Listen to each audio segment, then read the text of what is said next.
let's get into something that I think lots of people need to know, especially if you are currently looking for a job, right? And that is like bogus job posts that you see on these bogus websites. A couple of months ago, my sister was looking for a job. Thank goodness now she has one. But she was looking for a job, so we were all kind of, rallying behind her on the internet, trying to find a job for her that she can apply for. And while I was doing that research, I came across a couple of posts that, I don't know, man, they just seeed shaky warrior. Very sketchy bongo to me, There was one, like I was saying earlier on, there was one where they were looking for a rock star recruitment consultant. I'm like, why does she have to be a rock star? What if she wants to be a pop star? What if it's a pop star? Yeah. What if she just wants to be a star? You know what I'm saying?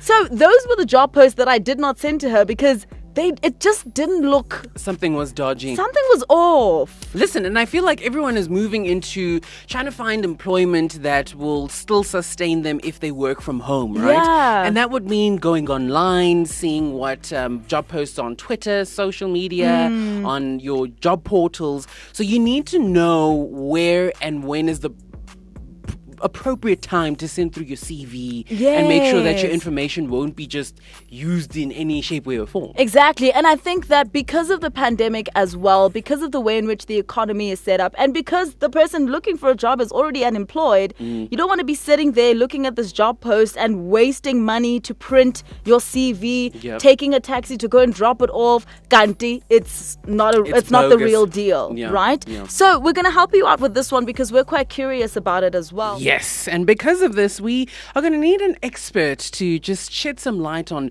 those little tips and tricks that you need to take heed of, especially if you're looking for employment online as well. Her name is Edith Luta. Hello, Edith. Hi, guys. How are you? Good. How are you? I'm well, thank you. I can't complain. Yes, thank you so much for chatting to us on the show once again. We do think that this is an important conversation for us to have because we need to be on the lookout for bogus job posts. But let's start here, Edith. How do you spot a fake job post? Okay, so it's a good thing to ask. And I think the best way to answer that question is to say, if it looks too good to be true, it often is. Right?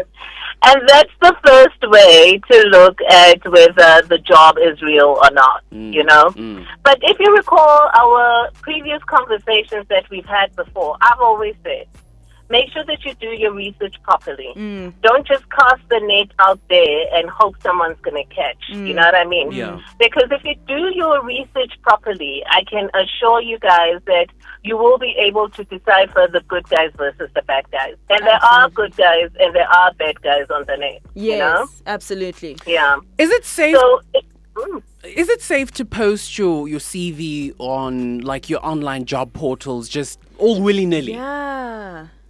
No, it depends. I get it. It really does depend. It depends on who the site is, and when you're posting you're uploading your CV.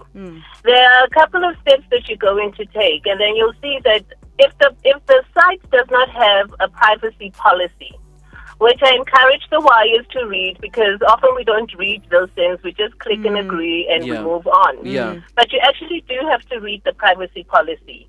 Because the privacy policy of the site will tell you how it's going to protect your information. But all the time, we must be wary of the type of information we put out there about ourselves. We know not to put our ID numbers out there, right? It's only really when you move on to the second stage or the third stage of recruitment where your potential employer will ask you for that type of information. Right now, as you're looking, people are not really interested in your ID number. They're more interested in your experience and what you've done. Okay. So I would say we remove the ID number, but also the type of contact information that's out there.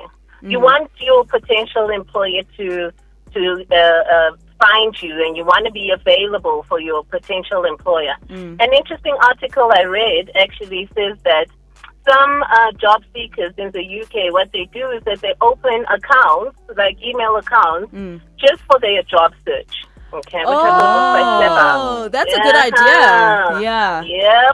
Yep. That's a good idea.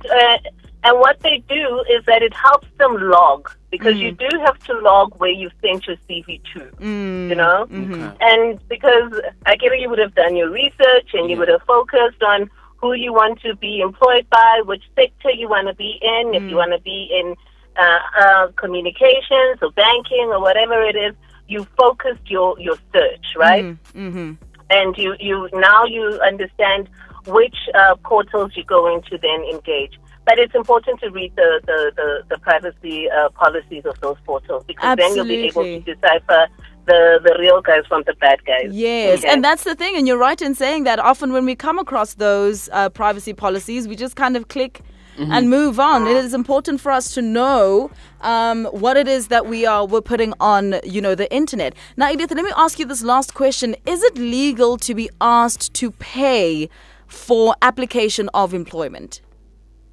Scam number 101, don't even consider it. I mean, anyone, that's another telltale sign. If there's someone out there in the world who promises that they are able to facilitate you finding a job, but you have to pay them first, it's an absolute no-no. It's not allowed in our country. You can't ask job seekers to give you money. It's bad practice, and it already tells you that you're dealing with a con artist. Yes. Sure. Okay, well, there you have it. Edith, thank you so much for chatting to us. I think you've given a lot of clarity to those job seekers out there. Thank you so much. Protect yourself and protect your identity, guys. Good luck. Thank you. Thank you, Edith. Have a good one.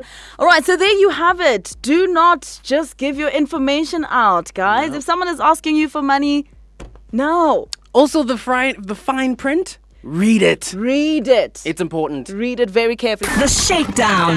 Why?